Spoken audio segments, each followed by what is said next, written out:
Bienvenidos, queridos hermanos, a este nuevo episodio de Tierra Buena para el del Día del Señor. Estamos aquí muy contentos de estar con ustedes, el padre Jaime Paredes. ¿Qué tal? ¿Estás, Saludos. Jaime?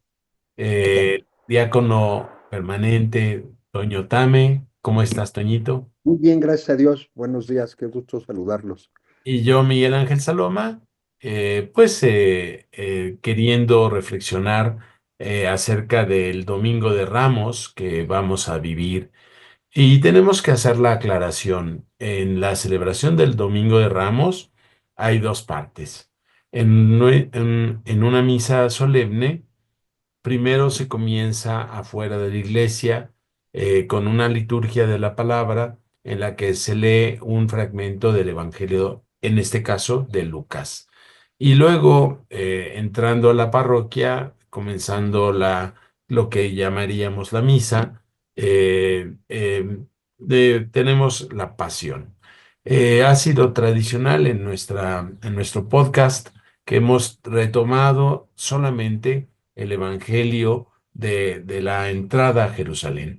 Entonces, bueno, vamos a hacerlo y pues los que no vayan a la misa solemne se encontrarán en la misa la pasión según San Lucas y discúlpenos porque no tenemos el tiempo para reflexionar en toda la pasión, ¿no? Toñito, ¿quieres decir algo antes de leer el Evangelio? No, si gustas, Padre Miguel, vayamos directamente a leer el texto que Perfecto. Muy bien. Jaime, ¿nos puedes hacer el favor? Sí, claro. Del Evangelio según San Lucas. En aquel tiempo Jesús, acompañado de sus discípulos, iba a camino de Jerusalén, y al acercarse a Betfagé y a Betania, junto al monte llamado de los Olivos, envió a dos de sus discípulos diciéndoles: vayan al caserío que está frente a ustedes. Al, encon- Al entrar encontrarán atado un burrito que nadie ha montado todavía. Desátenlo y tráiganlo aquí. Si alguien les pregunta por qué lo desatan, díganle: el Señor lo necesita. Fueron y encontraron todo como el Señor les había dicho. Mientras desataban el burro, los dueños le preguntaron: ¿por qué lo desamarran? Ellos contestaron: el Señor lo necesita. Se llevaron pues al burro, le echaron encima los mantos e hicieron que, que Jesús, e hicieron, perdón, se llevaron pues, le echaron encima los mantos e hicieron que Jesús montara en él.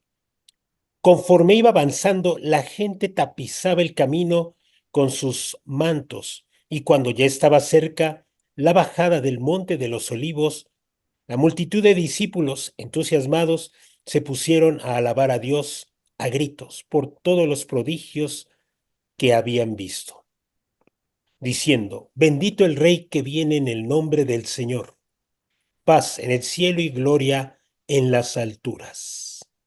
Algunos fariseos que iban entre la gente le dijeron: Maestro, reprende a tus discípulos. Él les replicó: les aseguro que si ellos se callan, gritarán las piedras. Muy bien. Muchas gracias, muchas Jaime. gracias. Toñito. Pues llegamos a la semana más importante de, de nuestro calendario litúrgico. Y en este domingo, que conocemos como Domingo de Ramos, pues hace referencia a este pasaje del Evangelio que al igual que la Pasión, los cuatro evangelistas citan, ¿no? Los cuatro citan este pasaje muy similar, lo cuentan de manera muy similar. Y bueno, aquí vemos en esta escena, queridos hermanos, varios símbolos que yo sé que el padre Miguel nos puede explicar de una mejor manera que yo, entonces le voy a dejar esa parte a él, ¿no? De por qué un burrito que nadie había montado, etcétera, etcétera. Pero vemos aquí cómo Jesús llega a Jerusalén ya en la parte final. Esta es la parte final, digo, vendría después la narración de la pasión, pero ya es la parte final del Evangelio de Jesús, tal nos lo cuentan los cuatro evangelistas, después de haber pasado muchas cosas, ¿no? Después de haber tenido diferencias con los fariseos, con los escribas, con los integrantes del Sanedrín, de haber realizado varios milagros que han impresionado a las personas, después de de escuchar que la gente escuchara sus enseñanzas a través de parábolas. O sea, ya había pasado todo esto, ¿no? Y Jesús entra a Jerusalén como entraban los reyes cuando llegaban triunfantes, ¿no? Después de que habían triunfado, así entraban a Jerusalén, ¿no? Y así los veía la gente y así se expresaban con estos reyes. Entonces Jesús entra como lo que es el rey, ¿no? Pero el rey entendido como el rey que viene en nombre del Señor, y es aquí la diferencia, ¿no? Es un rey que viene en nombre del Señor. Y fíjense cómo la gente, así somos, ¿no? La gente empieza a vitorearlo, obviamente la gente lo quería mucho, lo seguía ya en una cantidad importante, pero quizás no habían entendido plenamente el mensaje de Jesús, ¿no? Jesús ya les había dicho a sus apóstoles y ya les había avisado que él tenía que padecer, sufrir para lograr la misión a la que él había venido, pero obviamente en este momento que nosotros festejamos con júbilo, igual que toda la gente de Jerusalén, cuando Jesús hizo esta entrada triunfal, es alabamos a Jesús, lo reconocemos como verdadero rey, pero un rey celestial, ¿no? No un rey terrenal, un rey celestial. Y vemos aquí cómo a pesar de esto, los, los fariseos siguen insistiendo, ¿no? Le decían, reprende a tus discípulos, ¿no? Los fariseos. No sabemos cuáles exactamente, porque el texto de Lucas dice algunos fariseos, ¿no? Aquí ojalá, digo, ahí Padre Miguel y Padre Jaime, a mí me hubiera gustado, ¿no? Que nos diera un poquito más de datos, Lucas, ¿no? ¿Qué fariseos? Los fariseos que seguían a Jesús le dijeron, oye, ese con esto te estás poniendo en peligro. ¿Por qué? Porque te van a acusar, ¿no? ¿De qué? De blasfemar, ¿no? Que era el gran pleito y el gran problema que traían varios fariseos y los escribas, ¿no? Y entonces Jesús les dice que en ese momento, si ellos se callaran, si sus discípulos y la gente se callara, la naturaleza completa, eso dice, gritarían las piedras, la naturaleza completa reconocería a Jesús como el rey de todo, no solamente los hombres, de toda la naturaleza, ¿no? Y entonces, en esta entrada, queridos hermanos, yo les invitaría que nos quitemos un poquito o un muchito este pensamiento mágico, ¿no? De, oye, yo tengo que llevar a bendecir los ramos porque después ellos me van a servir, ¿no? Yo me acuerdo que escuchaba a mi abuelita, no sé si el padre Miguel y el padre Jaime escuchaban a la abuelita de, hay que bendecir el ramo Y entonces hay que llevárselo bendito y ponerlo en la puerta principal de la casa porque nos va a ayudar contra los temblores, ¿no? Entonces yo les invitaría, no, no es para eso. O sea, nosotros estamos igual que esas integrantes o personas que eran parte de la comunidad que estaba en Jerusalén, que no nos olvidemos que Jerusalén en ese tiempo, como se iba a festejar la Pascua, estaba lleno de judíos de todas partes.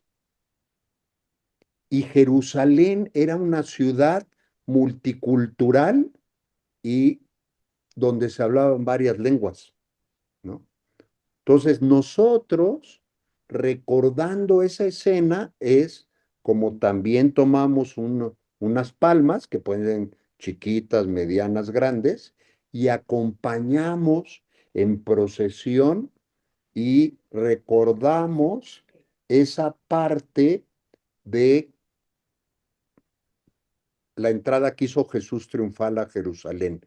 Eso es lo que recordamos. Eso es lo que estamos festejando. Y también nosotros estamos reconociendo, queridos hermanos, públicamente ante nuestra comunidad, que nosotros reconocemos en Jesús a nuestro Salvador. Es el Rey. Lo estamos reconociendo públicamente. Le estamos gritando a los que están junto a nosotros que Jesús es el Rey que viene en nombre del Señor. Esto es, que viene a salvarnos.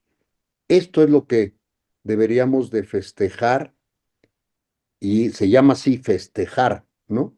En esta entrada de la primera parte que tenemos en esta celebración eucarística, que es la entrada de Jesús triunfante en, en Jerusalén.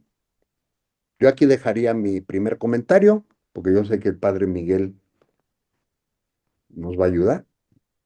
Jaime, Jaime. Ah, Jaime, va Padre Jaime. Gracias. Sí, eh, a mí me llama mucho la atención eh, el espacio que Lucas le deja a los discípulos. Están presentes los discípulos en este anuncio del reino, en esta celebración del reino, en este acontecimiento del reino, están presentes los discípulos. Y bueno, desde el inicio, dice el texto, es acompañado Jesús por sus discípulos, está presente. Jesús mismo los envía como si fueran los discípulos los que prepararían este momento. Seguramente Jesús fue varias veces a Jerusalén, se hizo acompañar tal vez de las personas, de sus discípulos, pero esta vez parece que va a entrar así como dando este mensaje, ¿no? El mensaje del reinado de Dios y los discípulos están ahí. Por supuesto que van a ir aprendiendo lo que significa el reinado de Dios. Es un aprendizaje que solamente se logra cuando pues lo acompañamos, lo seguimos. No se aprende de otra forma. Solo en el camino constante es como el discípulo va a aprender qué significa que Dios reine, qué significa que Jesús es el rey. Y entonces aquí van los discípulos en el texto, realizan una tarea que es la de preparar este elemento del burrito que es, pues, te evoca esto de la profecía de Zacarías también, eh, que viene el rey de manera humilde, sencilla, eh, va a Jerusalén y esto evoca también al rey Salomón cuando iba a ser entronizado, cuando iba a ocupar el lugar, el trono de David. Entonces evoca estos textos regios, estos textos que nos hablan del reinado y están presentes los discípulos. Es como si los discípulos vieran su propia historia, pero ya desde Jesús. Ven el cumplimiento de la palabra desde Jesús. Y eso es lo que van aprendiendo los discípulos. Van realizando esta tarea que les dijo, que vayan, desaten el burro, un burro que nadie había montado, que lo trajeran. El Señor lo necesita, es decir, los discípulos van cumpliendo esta, esta tarea. No van por su cuenta, por así decirlo, son enviados los discípulos y todo lo que van a realizar es porque el Señor lo necesita. Es como la referencia del discípulo. El discípulo no hace las cosas por su cuenta, el discípulo no es el maestro, sino es verdaderamente el discípulo el que va guiado por las palabras del maestro. Continúa el texto y la presencia de los discípulos es precisamente el preparar ya el montaje y dice, hacen subir a Jesús al, al burro y empieza el camino. Conforme iba avanzando esta expresión, pues me suena a todo lo que significa el proceso del discipulado. Conforme uno va avanzando, conforme uno va caminando, entonces dice el texto que la gente tapizaba el camino con sus mantos y cuando ya estaba cerca la bajada del monte de los olivos, la multitud de discípulos entusiasmados, hay una alegría que se contagia, hay cantos, hay himnos, es como la vivencia.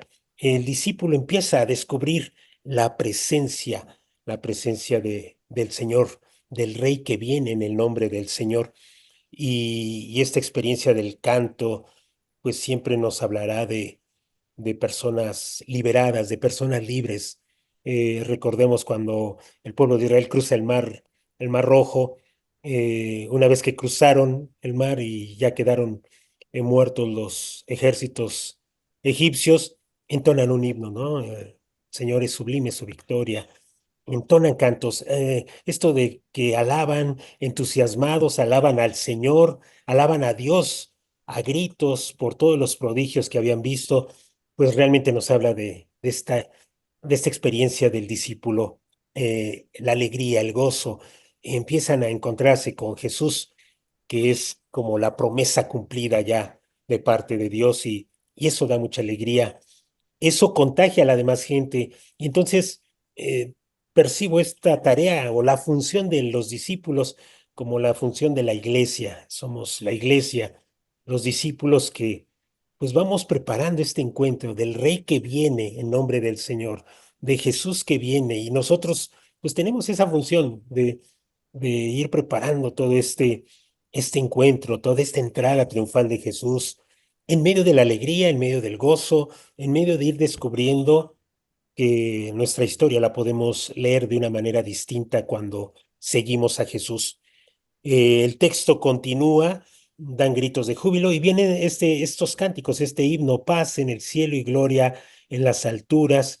Mm, Sabemos que la paz es un don mesiánico, un don que se realiza solo en Dios, solo Dios lo realiza, Dios trae la paz. De hecho, creo que Jerusalén también tiene como esa raíz. mm, esa raíz de la palabra, Jerusalén, Shalom, es de paz y viene el príncipe es de paz, era el nombre también mesiánico del Mesías enviado, el príncipe de paz. Entonces, estos cánticos de paz en el cielo y gloria en las alturas, nos hablan de que ya se está realizando, ¿no? Por supuesto, es toda una imagen profética. Los discípulos tendrán que comprenderlo en la cruz, que en la cruz a lo mejor se dispersan, quedan comentando sus propias expectativas, evoca también a los discípulos de Maús, evocan sus expectativas, sus pretensiones que tenían, lo tendrán que aprender, ¿no? Los discípulos tendrán que aprender qué significa este reinado de Dios, pero este texto sí nos habla de una alegría, de hecho, sí percibo como el tono alegre, no es una alegría falsa, no es una alegría equivocada de "Oh, estamos creyendo que Jesús va a cumplir esto y ahora sí. Y y nos engaña porque muere en la cruz y ya se mueren nuestras expectativas. No, creo que el texto de la entrada triunfal sí muestra como esta alegría mesiánica, esta alegría de los discípulos que alcanzan a mirar el reinado de Dios. Ya al final otra vez aparece esta parte del discipulado, de los discípulos, en donde los fariseos, representantes de esta institución, de este bloque que parece hermético, cerrado, que no acepta la presencia de Dios en la persona de Jesús, reprende a tus discípulos. Otra vez es el objeto es reprende a tus discípulos. No, no se van en contra de Jesús, sino se van en contra de los discípulos. Reprende a tus discípulos, aunque Jesús es el punto, lo que va originando todo esto. Entonces, Jesús dice, no, esto creo que también responde a partir de una profecía de Isaías, gritarán las piedras, eh, el reino de Dios no se puede detener, no se va a frenar, si se callan estos, gritarán las piedras. Y bueno, este es un texto que va más allá de ver que el popularismo de Jesús, que tenía muchos seguidores porque venía de Galilea, había hecho milagros, lo acompañaban varios, pero no era tanto esa popularidad como esta experiencia del discípulo que va encontrándose realmente con Dios que reina en Jesucristo. Por ahí yo le dejaría. Muy bien, Jaime. Muchas gracias. Muchas gracias a ambos. Yo veo aquí cosas iguales y distintas de los evangelios sinópticos, ¿no? Lucas se aparta un poquito de Mateo y de Marcos, y pues en el fondo es el mismo relato, pero con sutilezas, ¿no? Eh, por supuesto que el burrito sin montar pues, hace referencia a Salomón cuando entra, va de su casa al palacio. Ya lo hemos dicho algunas veces y ya lo dijo Jaime ahorita. Las mantas que se ponen en el piso hacen referencia a un pasaje de la Segunda de Reyes, cuando Elías manda a ungir al rey a su casa y el rey sale para la unción, y la corte, los cortesanos le ponen mantas en las escaleras para que él no pise el suelo, ¿no?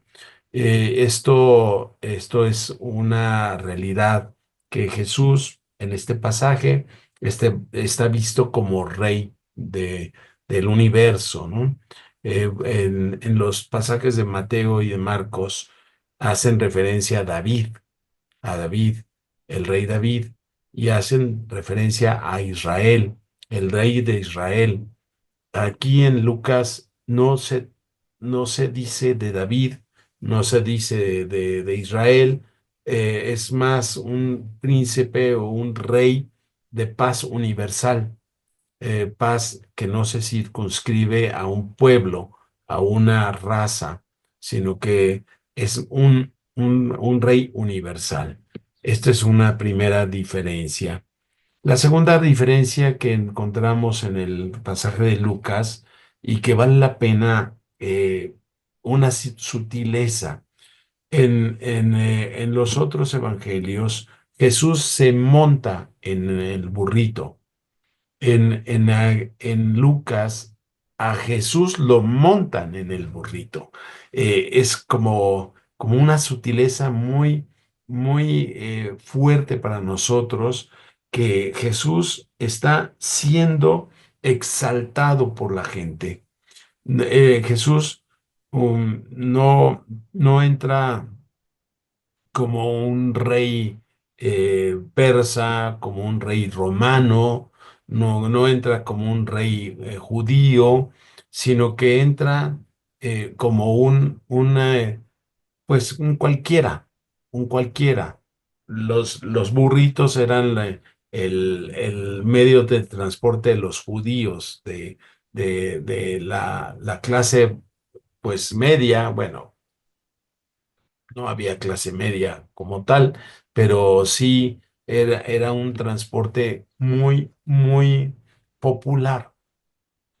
Jesús no entró a caballo, porque el caballo se asociaba con la guerra. El caballo era el medio utilizado por los grandes poderosos, que se asociaba con la victoria, con la guerra. Entra en un burrito que se asocia a una persona común y corriente. Nosotros y los discípulos sabemos que era un burrito sin montar. un burrito último modelo. Eso hace referencia a Salomón. Pero en el caso de que la gente lo viera en un burrito, era una cosa normal. Entonces, hay un contraste aquí entre la realeza que los discípulos y la gente pretende de Jesús. Aquí falta una palabra muy esencial: hosana. Hosana. Lucas no dice que la gente dijera hosana al hijo de David. Hosana es una palabra que se comprende muchas veces mal. Hosana se comprende como una alabanza. No, no, no. La hosana es una pedida de auxilio. Era lo que la gente le pedía al rey. Sálvanos, ayúdanos, ten misericordia de nosotros. Cuando una personalidad política va a un X pueblo, le dan sus papelitos y sus folders para que les haga favores o les quite impuestos o saque al hijo de la cárcel, ¿no? Le damos nuestras peticiones al poderoso. Aquí la palabra hosana representa este poder de Jesús que la gente descubre y le pide que los ayude. En el Evangelio de Lucas falta la palabra hosana. Es decir, Lucas está haciendo un contraste muy, muy grande entre el rey de Israel, el rey poderoso de Israel que entraría a caballo, eh, eh, Jesús que no monta el burrito, sino que lo sientan en el burrito, y además Jesús está diciendo en contra de los fariseos que si la gente se callara, las piedras gritarían. Es decir, Jesús no niega su mesianismo, pero no provoca su mesianismo, no lo exhibe, no lo exhibe. El mesianismo de Jesús es otra cosa que un rey entrando a una ciudad. El mesianismo de Jesús lo va a manifestar finalmente en la cruz. Entonces, este domingo de Ramos, a mí me parece que lo tenemos que complementar mucho el relato de la pasión, porque allí se da el verdadero mesianismo de Jesús.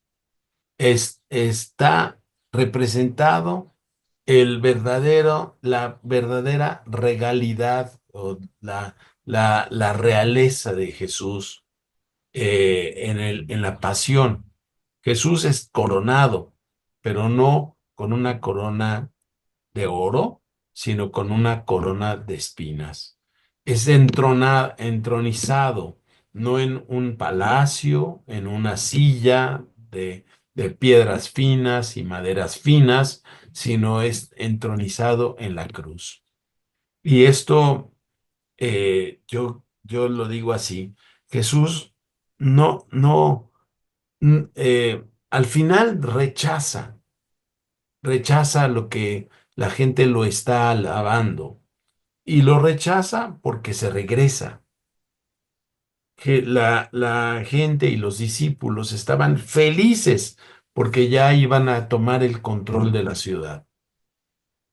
Jesús no acepta este control, no quiere este control. Su realidad, la realeza de Jesús, el mesianismo de Jesús es en la cruz. Y esto hace que nosotros demos un salto. Me parece muy importante lo que decía Jaime, de acompañar este proceso. Y el proceso termina no en la entrada de Jerusalén, sino en la cruz de Jerusalén. la cruz de Cristo.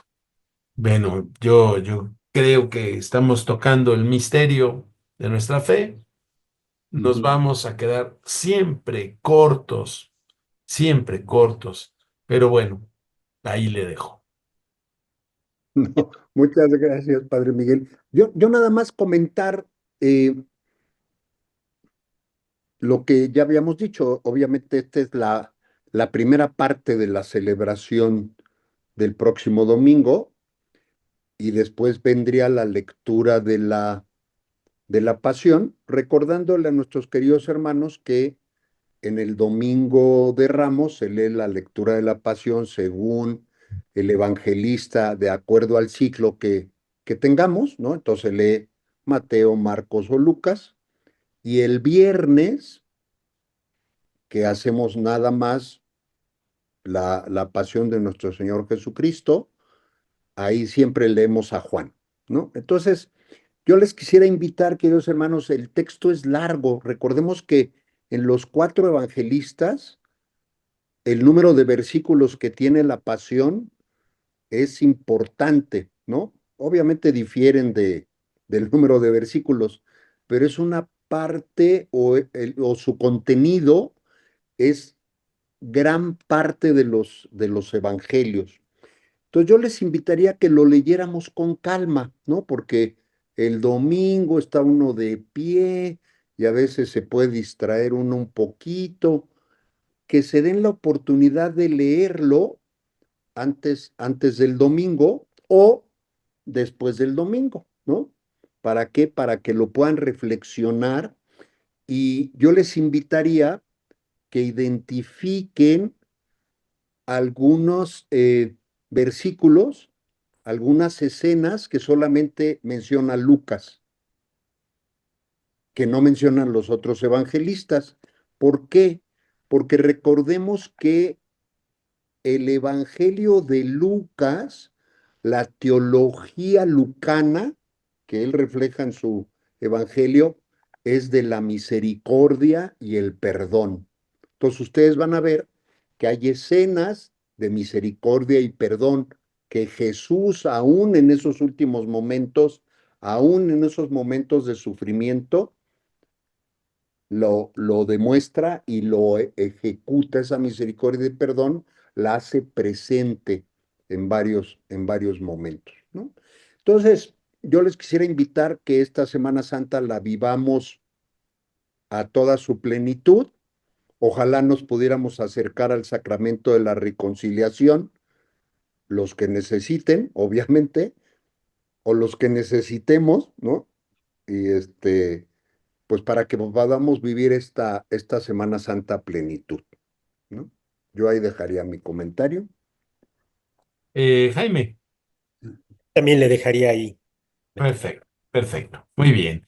Pues yo quiero agradecerle la atención de vernos hasta aquí.